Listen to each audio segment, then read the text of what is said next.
Welcome back to World Crisis Radio. Therefore, what we've established is that the upward distribution of wealth engineered by the Reagan administration, actually starting under Carter with the great U-turn of Carter and Reagan, has engineered an upward distribution of wealth, gouging working people, the poor, the lower middle class, and the middle class, and concentrating the wealth in the hands of a paper-thin stratum of super-rich parasites.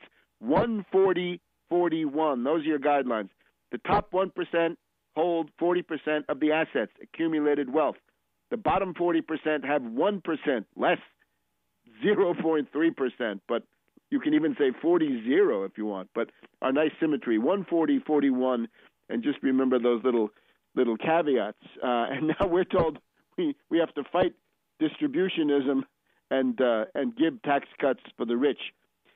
Back in the New Deal, I can remember personal experience in 1960 as a junior high school student or high school student, Flushing High School, New York City. We had a very good economics teacher, and he brought in some newsletters either from Chase Manhattan, well, at that point it would have been Chase National Bank, or First National City Bank.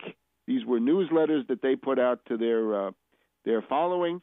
And we had one study in there showing that in 1960, the top 5% of assets had 20% of the assets of the country, and the bottom 20% had 5%.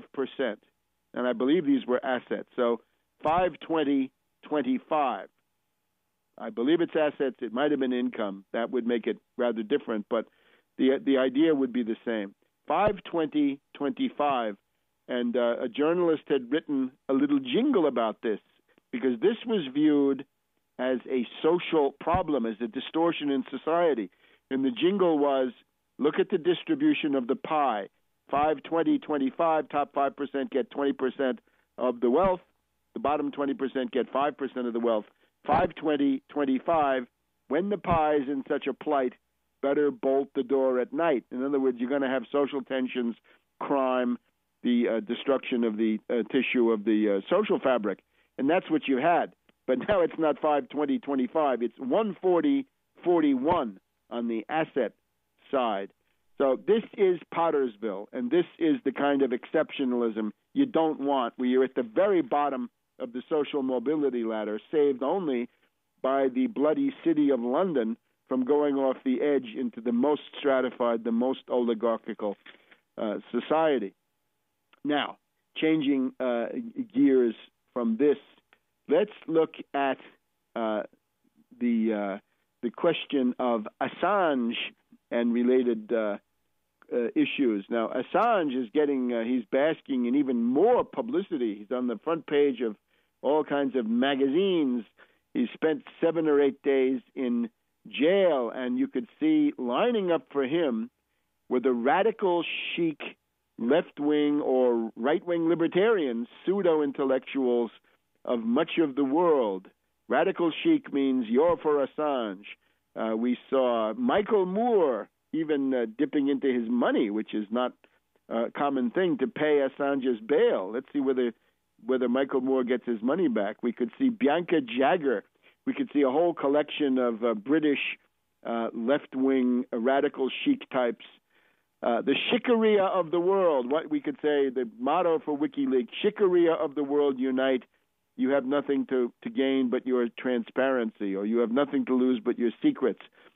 The rich elitists came out for Assange. I wondered in passing, where were those rich elitists when Larry Sinclair was arrested at the National Press Club at the end of a press conference and was dragged into the D.C. jail and kept there for the weekend, and then put through a harrowing legal ordeal, including threatening him with life imprisonment as a multiple-time loser for some obscure violation that they had dredged up.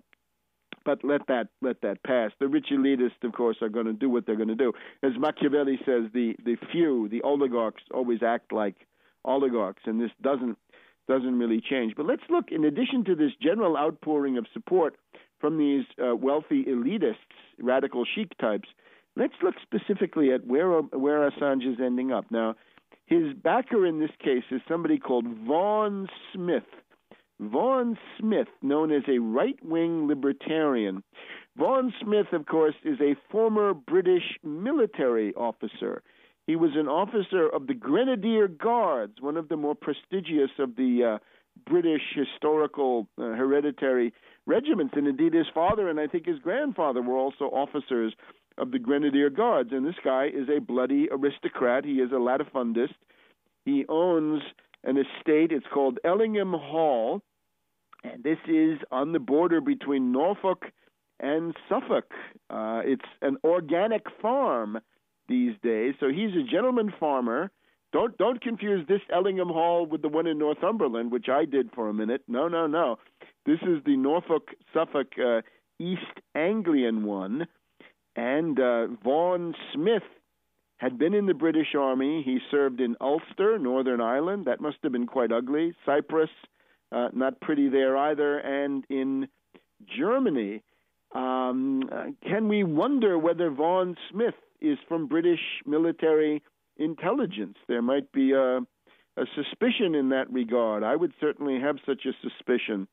Vaughn Smith then is not just sort of a Colonel Blimp retiring to hunting, fishing, and hounds and the chase, but rather he goes to London and he founds Frontline News TV, which seems to focus on delving into various war situations, crisis spots around the world, doubtless hewing the British intelligence line, and then the Frontline Club. And by British intelligence, I mean the radical sort of opposition line that you'll find in the left, let's say the left wing of the British intelligence establishment, left of the Guardian. He's not just the founder of Frontline News TV, he's the founder of Frontline Club in 2003. This is an area in Paddington, which has been a hotbed and base for Wikipedia supporters in London.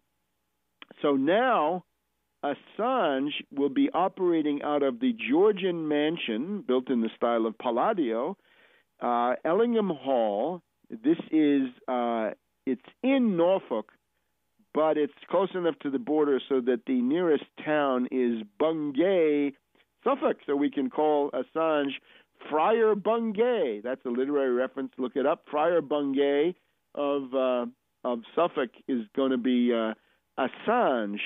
So you look at this pattern of institutional support for Assange, and that's very suspicious.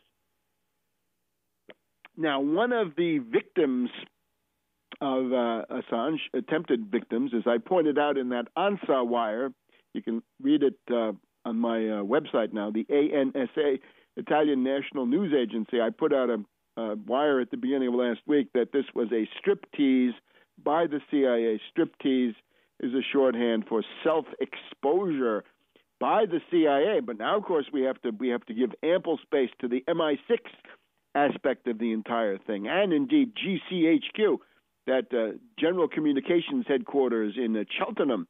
They can be part of it too. Don't leave them out. They seem to be the prominent ones, because the current situation is that it's very unlikely, we're told by UK legal observers, that the U.S. could ever get Assange extradited from Britain. You can't get him extradited. The British judges don't like the extradition treaty. They feel that it makes them too servile compared to the evil U.S., and therefore they're not going to extradite him, so he's going to be able to operate with his computers. He's operating out of Ellingham Hall, the Georgian pile in Norfolk in East Anglia. Smelly situation.